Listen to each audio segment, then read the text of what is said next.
ସୁଭଦ୍ରା ଯୋଜନାକୁ ନେଇ ସରକାର ଖେଳୁଛନ୍ତି ଲୋକମାନଙ୍କ ସାଥିରେ ଛକା ପଞ୍ଜାର ପଶାପାଲି ଖେଳ।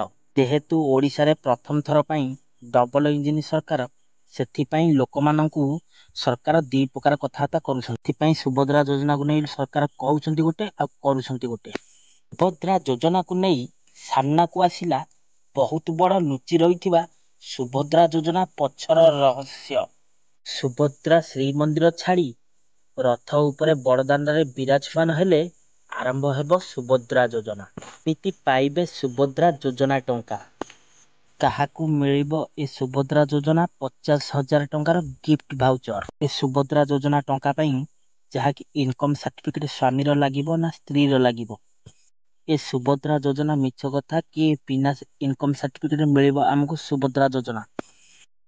ତ ଦର୍ଶକ ବନ୍ଧୁ, ଏହି ସୁଭଦ୍ରା ଯୋଜନା ପାଇଁ ଗାଇଡ଼ଲାଇନ୍ ଡକୁମେଣ୍ଟ କ'ଣ ସବୁ ଅଛି, ତାର ସମ୍ପୂର୍ଣ୍ଣ ଡିଟେଲ୍ସ ଇନଫର୍ମେସନ୍ ମୁଁ ଆଜି ଆପଣମାନଙ୍କୁ ଏହି ଭିଡ଼ିଓରେ ଦେଇଦେବି।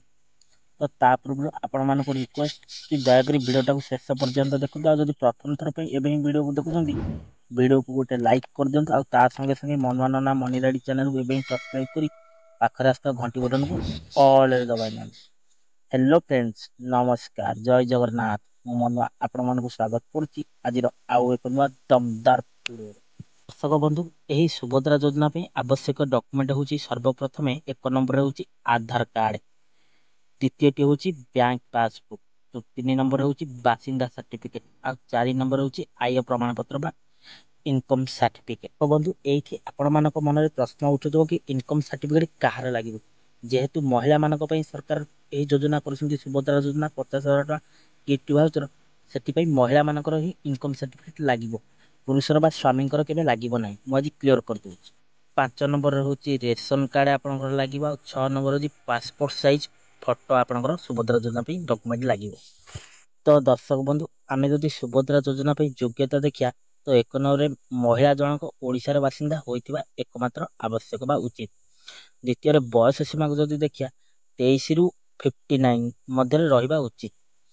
ଯଦି 3 ନମ୍ବରରେ ଆମେ ଏହି ଯୋଜନା ପାଇଁ କେବଳ ବିବାହିତ ମହିଳା ଏବଂ ଅଙ୍ଗନବାଡ଼ି କର୍ମୀ ଯୋଗ୍ୟ ଅଟନ୍ତି। ଅବିବାହିତ ଝିଅ ବା ବାଡ଼ୁଅ ଝିଅ ଏଥିପାଇଁ ଯୋଗ୍ୟ ହେବେ ନାହିଁ ଏହି ସୁଭଦ୍ରା ଯୋଜନା ପାଇଁ। 5 ନମ୍ବରରେ ଆମେ ଦେଖିବା କି ଗୋଟିଏ ପରିବାରର କେବଳ ଜଣେ ମହିଳା ହିଁ ଏହି ସୁଭଦ୍ରା ଯୋଜନା ପାଇଁ ପାଇବା ଯୋଗ୍ୟ ହେବ।